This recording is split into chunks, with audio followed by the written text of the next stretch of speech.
कहानी में ट्विस्ट आ गया है दोस्तों। गाजा के लिए बड़ा बयान हसन नसरुल्लाह ने दे दिया है, वो भी नेशनल टीवी पर। हसन नसरुल्लाह हिजबुल्लाह के लीडर सामने आए और उन्होंने कहा कि जरूरत पड़ने पर हम गाजा का साथ देंगे। साथ में उन्होंने कहा कि इजराइल ये जबरदस्ती का एग्रेशन दिखा रहा है। इजराइल के सामने फिलिस्तीनियों ने काफी मजबूत और काफी बड़ी हिम्मत दिखाई है। वक्त आने पर हम इनका साथ देंगे, ज़रूरत पड़ते ही हम इनका साथ देंगे। ऐसा लग रहा है कि हसन नसरुल्लाह की बात चल रही है और ये जुड़े हुए हैं गाजा के लड़ाकों से। बहरहाल तस्वीर ये है।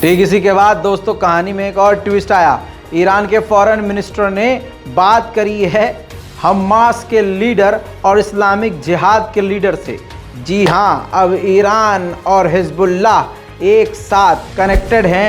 हमास, अल कस्साम ब्रिगेड और तमाम ऐसे गाजा के लड़ाकों ग्रुप से जो इस वक्त इजराइल के एग्रेशन का सामना कर रहे हैं। और भी तस्वीरें आई हैं मेरे दोस्तों कि जब गाजा की मिसाइलें दंदनाती हुई यहूदियों के शहर की तरफ बढ़ रही थी तो आती हुई मौत यहूदियों को नज़र आ रही थी, जिंदा मौत। अपने आप को ज़िंदा रखने के लिए तुरंत ये शेल्टर में किस तरह से भाग रहे थे, देखने लायक मंजर है।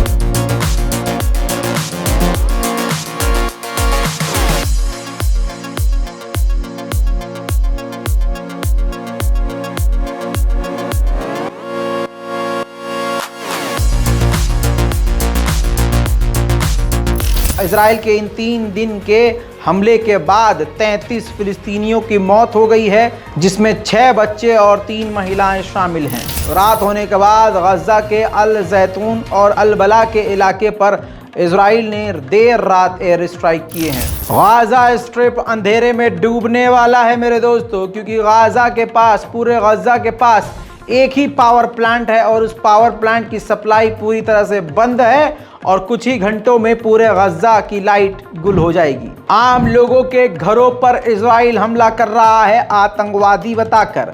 एक महिला का पूरा घर आशियाना उड़ा दिया, जिसके बाद महिला का दर्द और गुस्सा नजर आ रहा है।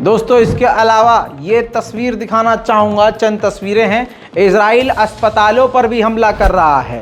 गाजा में मौजूद एक अस्पताल के परिसर का ये हाल देखिए, जो कि अल अक्सा शहीद हॉस्पिटल के नाम से ये हॉस्पिटल है, जो पूरी तरह से डैमेज हो गया है।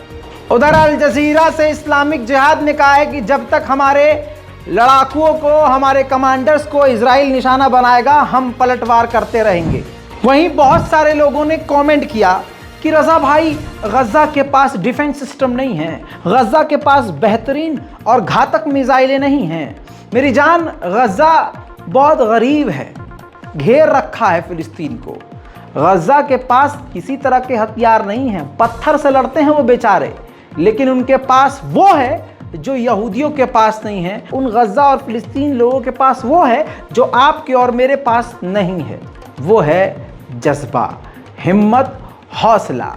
जी हाँ मेरे दोस्तों, हालांकि आपको बता दूं कि गज़ा अपनी तरफ से सस्ती और फुस्सी मिसाइल मारता है, उधर इजराइल लाखों की एक मिसाइल, 20-25 हज़ार की एक मिसाइल को रोकने के लिए दागता है। आप क्रोनोलॉजी यहाँ समझ लीजिएगा दोस्तों। अब आंकड़ा बता रहा हूँ जो खुद इजराइल ने बताया है, भारतीय रुपीस में बता रहा हूँ, लगभग 4.5 अरब रुपये एक दिन में खर्च हुए हैं।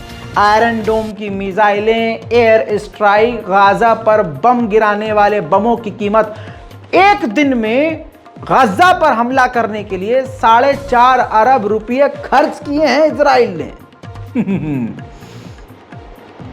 तो यह अपने में ही हार है इजराइल। अब ताज़ा खबर यह आती है कि इजिप्ट ने दोनों से बात करी, इस्लामिक जिहाद से बात करी और इजराइल से बात करी है और टेम्परेरी सीज फायर करवा दिया है। टेम्परेरी, एक दूसरे पर अब हमला नहीं करेंगे जब तक अगली बात नहीं हो जाती। ये सब तब हो रहा था जब आप खर्राटे ले रहे थे, यानी रात के लगभग 3 और 4 बजे के बीच भारतीय वक्त के मुताबिक। अब सीज फायर था, ठीक है। फिर गज़ा की तरफ से एक तोप का गोला आया, मोटरार, यहूदियों के इलाके में जाकर गिरा। सीज फायर गज़ा ने तोड़ा, बौखला गया इजराइल। फिर उसके बाद इजराइल ने गज़ा के अल शुजाइया के इलाके पर खौफनाक एयर स्ट्राइक कर डाला।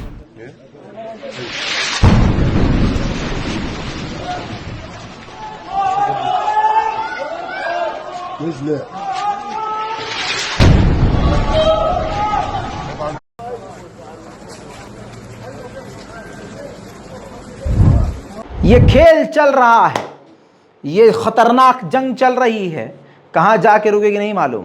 रज़ाग्राफी के हमारे इस चैनल को सब्सक्राइब करिए ताकि आपको इजराइल और फिलिस्तीन की तमाम जानकारियां मिलती रहें। जय हिंद।